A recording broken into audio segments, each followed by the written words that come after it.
Hello and welcome to the Big Purple Blob Morning Show.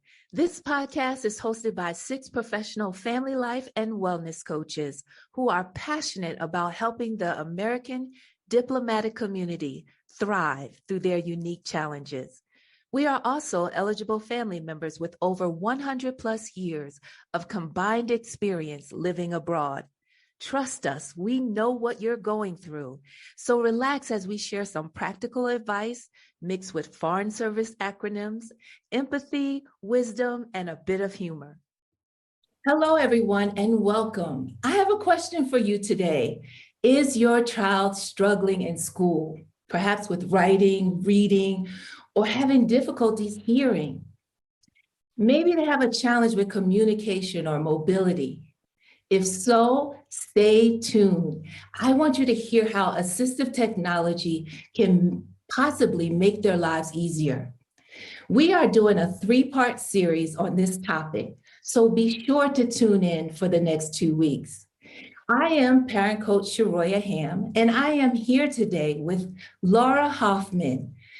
She is an assistive technology practitioner who is going to help us understand what is assistive technology, which is also referred to as AT, and who can benefit from it. So I want to welcome you, Laura, to the Big Purple Blob Morning Show. I'm just delighted to have you. Thank you so much. I appreciate you reaching out to me. Yes. Please take a moment and introduce yourself. Okay, my name's Laura Hoffman, and I'm an assistive technology practitioner with Missouri Assistive Technology. We're located outside of Kansas City. We operate a lending library, consultative services, training, and all supports for folks that live in Missouri and that are affected by disabilities. Wow. When I contacted you and you told me 30 years of experience, I'm like, wow, you have seen a lot of transition and development in assistive technology. So I cannot wait to hear what you've experienced and learned over those years that you can share with us. I want to say that the reason why we're doing this, the Big Purple Blob coaches, because we tend to work with families and who have children who are struggling in various capacities. And what we found is that sometimes assistive technology can be helpful for these children, but their parents are unaware of what it is exactly. So I want to start here. Laura, please tell us what is assistive technology and who are the best candidates for using this technology? Okay, yeah, assistive technology is defined as a device to help somebody do something that they struggle to do. And we qualify it by saying someone with disabilities. So something that helps someone with a disability to do something that they struggle to do, whether it's the student that has struggles communicating, maybe they're nonverbal, or maybe you just can't understand their speech, or that student that's dyslexic or dysgraphic and just has trouble putting their thoughts to paper. There's technology to help folks do a whole array of things, and organizations like mine are around to help people process through what technology is available to help them with their challenges. That's awesome. I noticed that you said that assistive technology, the formal definition is for people with disabilities, right? To help them to be able to do the tasks that they are seeking to do.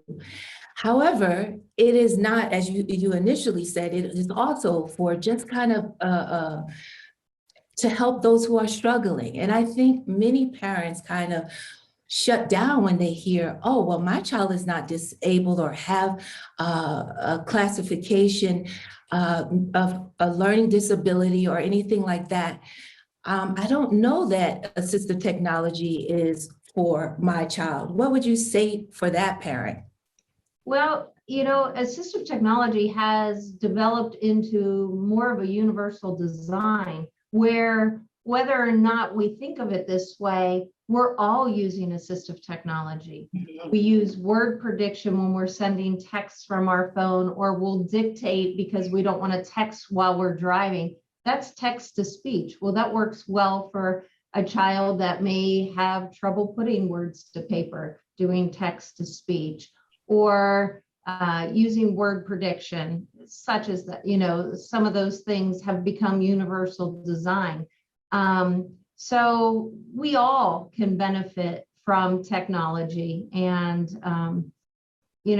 as we discuss the different forms of assistive technology, hopefully it'll become more obvious to you and your listeners that we all benefit from assistive technology. Awesome. I want to jump right into that. The different types, there are so many different types because, again, people are struggling in various areas. And so assistive technology covers the whole gamut of socially, emotional, physical, to help people with their physical disabilities or challenges. And so I want you to tell us, what are some of the more common conditions, as well as the lesser few known conditions that assistive technology can be beneficial in someone's life? Sure. I think a lot of folks think of assistive technology as very involved technology, such as robotics, or maybe a communication device for someone that's nonverbal. But even a pen can be assistive technology. So there's this whole array of devices out there. Now, in my position, the majority of the work that I do is with what's called augmentative communication. So that's devices for individuals that either cannot talk, or maybe because of a stroke or a different challenge has lost the ability to talk. So there are very high-tech solutions for such disabilities. However, that child that's struggling to listen to the teacher and take notes, there are pens that will record for you as you write, so that when you go back to look at your notes, you can play back the different audio that maybe you missed in listening to a lecture.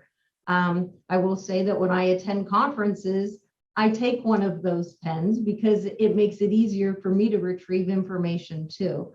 So just the whole array of assistive technology can help folks with almost any challenge. I really appreciate that example of using the pen and having that recording as backup, so the child who's struggling to write fast doesn't have to go through anxiety thinking I missed something. They know they have that recording as well. And so that brings me to the point about asking teachers, can my child use assistive technology in the classroom, perhaps when they have not had a diagnosis of a learning disability, or some other classification, whether they are given the right or it's in their educational plan to use assistive technology. If a parent thinks something like a pen and a recorder would be helpful for their child, how can do they have to convince the teacher? Do they have to get an IEP, an individual education plan? What happens there? Well, if it is in the child's individual education plan or individualized education plan, it does become a little bit easier to guarantee those services through the school. However, it can be an open discussion. I think this is going on with my child. Can we try X, Y, and Z? Or could we reach out to the state facility for assistive technology and see what they think? Because the teachers don't necessarily have all of the answers.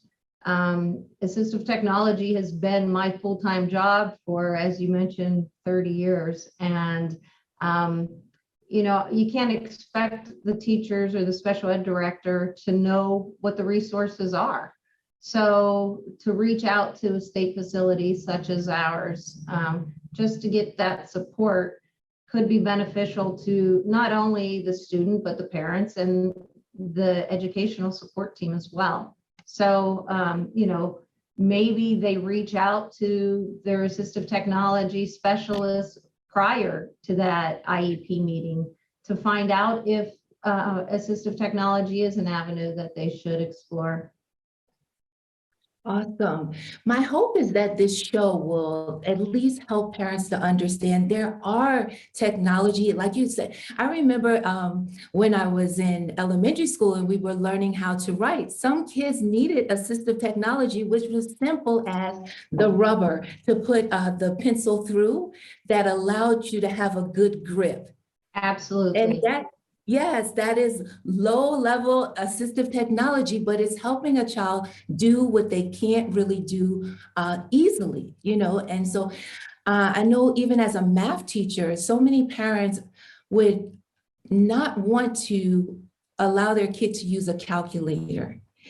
Even though they knew the steps, the calculator was just helping them get through those steps faster so they could show that they could do more and more on the test or their homework. And so I think some parents see assistive technology as a crutch rather than something that's going to propel their child forward and allow them to develop greater skills.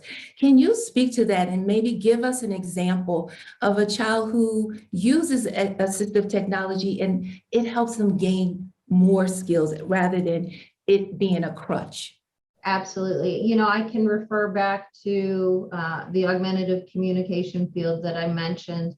A lot of parents over the years I've experienced don't like to introduce augmentative communication to their child, thinking that it's going to impede their language development. And over the years, there has been proof that starting a child with an augmentative communication device earlier in their development helps with the language development. It's when a child uses or when a person uses an augmentative communication device, it's like introducing a foreign language. And the earlier you introduce that foreign language, the easier it is for that user to be able to develop a functional use of that language. So, I have augmentative communication device users as young as 3 years old, because you start with picture-based language and they are learning that picture that you're introducing means that word or that term. And some of them can be very vague. And to us, for instance, we know that if we see a picture of a Chihuahua or a Great Dane, it's a dog. To them, it may not be, both of those may not signify a dog. So maybe a stick figure picture to them would mean a dog. You introduce that image, associate that word, and develop the language based on the pictures that you've introduced for those terms. So the earlier those things are introduced, the easier it is for them to learn the foreign language. Wow. I love that point, is that you're developing language. It is not the audible one that we're used to engaging, but it's still an intelligent language where people can understand and communicate with your child if they are struggling. I just wanted to stop and pause so that people understand what augmentative communication is. Can you explain that in terms of, I know many people know that children with autism can often be nonverbal, but people use that device or use ACC across the board in other situations. So can you explain a little bit of when an augmentative communication device is appropriate? Sure.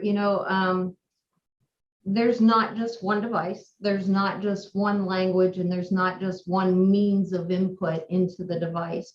So augmentative communication can benefit a child that was born with cerebral palsy, a child that has autism, an adult that has had a stroke. Augmentative communication is available through different devices, low-tech devices such as a picture board where we can do what's called picture exchange, where if the child wants to eat goldfish crackers, they can hand you a picture of goldfish crackers and you can know what that means. Or it can be as high-tech as someone who does not have the ability to use their hands. Maybe they would use their eyes to control a device that would allow them to convey their thoughts as well. So an augmentative communication device can be anything from very low tech to very high tech. You know, Dr. Laura, we didn't talk about this before our interview here, but I want to throw this in here because when parents give kids access to assistive technology, what they can also see is a decrease in aggressive or inappropriate behavior because the child is feeling more successful and able to achieve and accomplish that which they've been trying to do. Have you seen that to be true in your case? Absolutely. You know, the assistive technology can take away a lot of frustration, a lot of insecurity when it comes to participating in social environments, whether it be school or just going out to eat with the family or, you know, engaging with others. You know, if it's easier for them to participate in a math class such as yours, you know, socially, maybe they will feel more connected to their peers and be able to just feel more comfortable in that learning environment. Okay.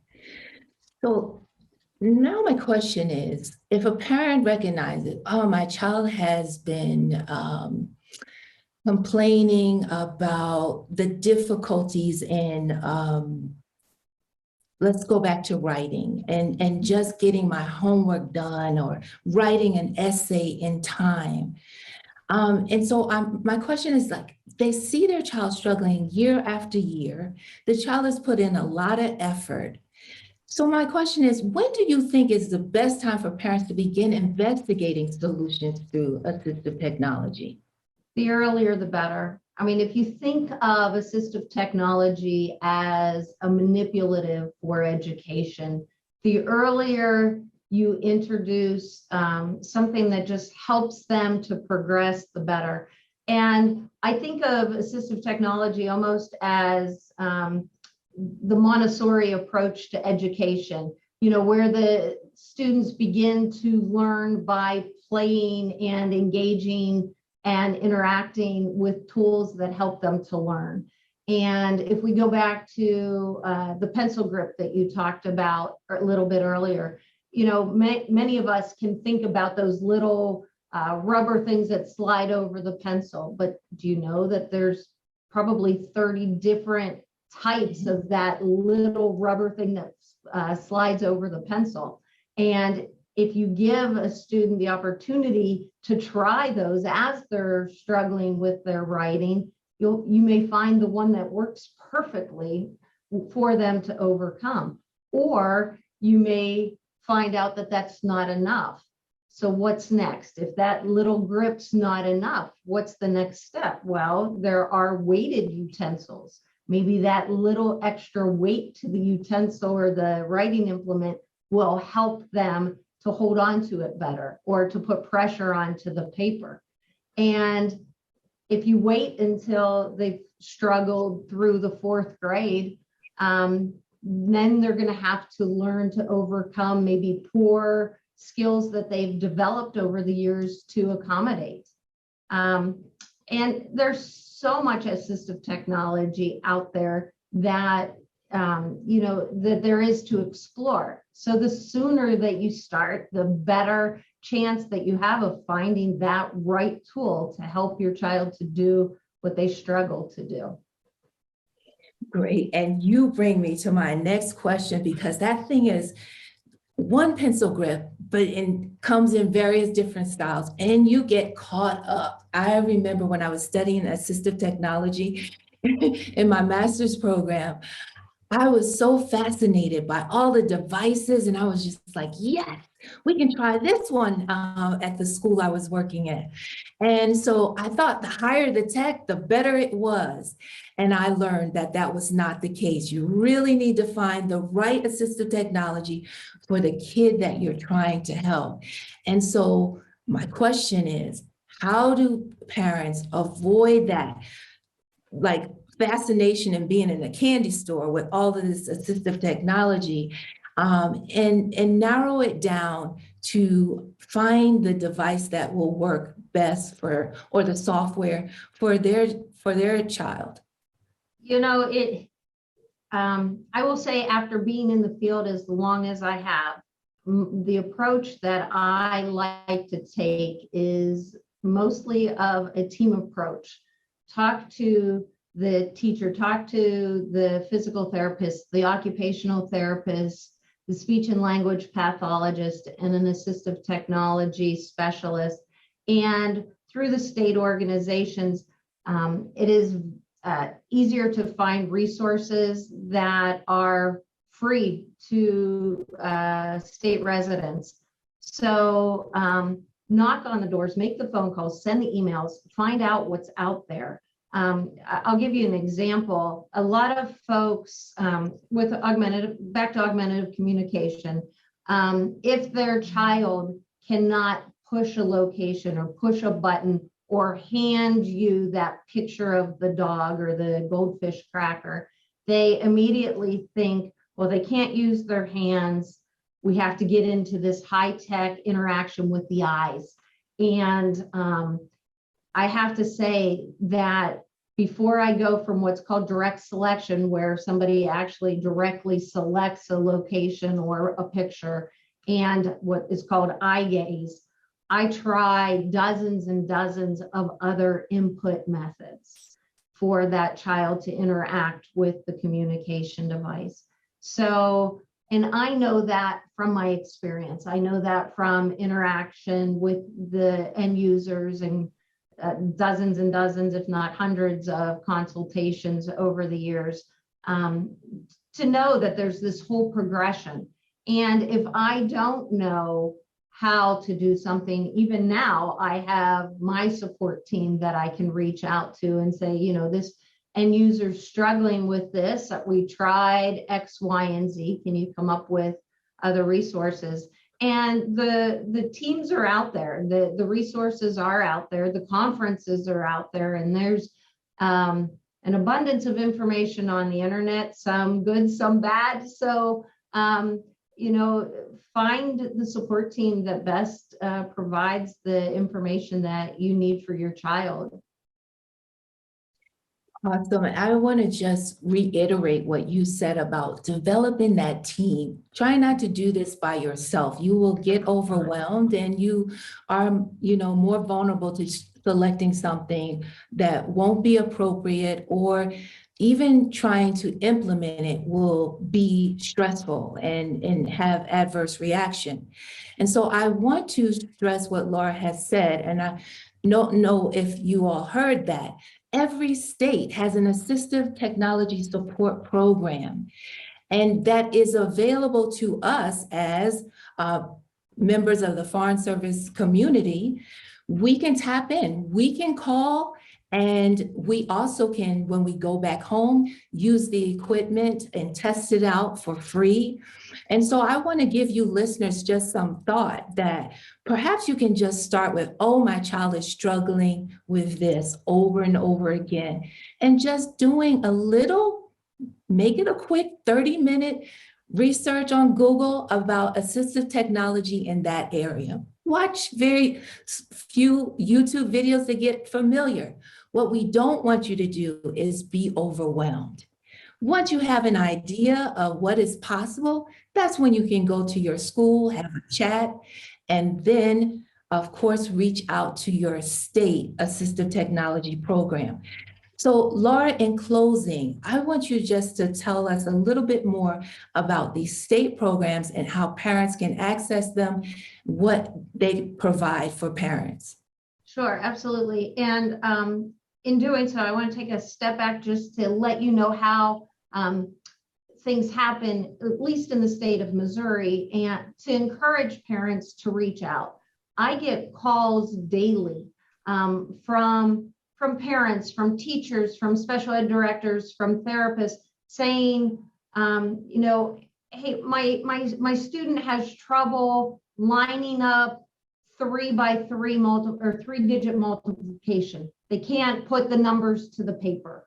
Is there assistive technology out there to help this child do that?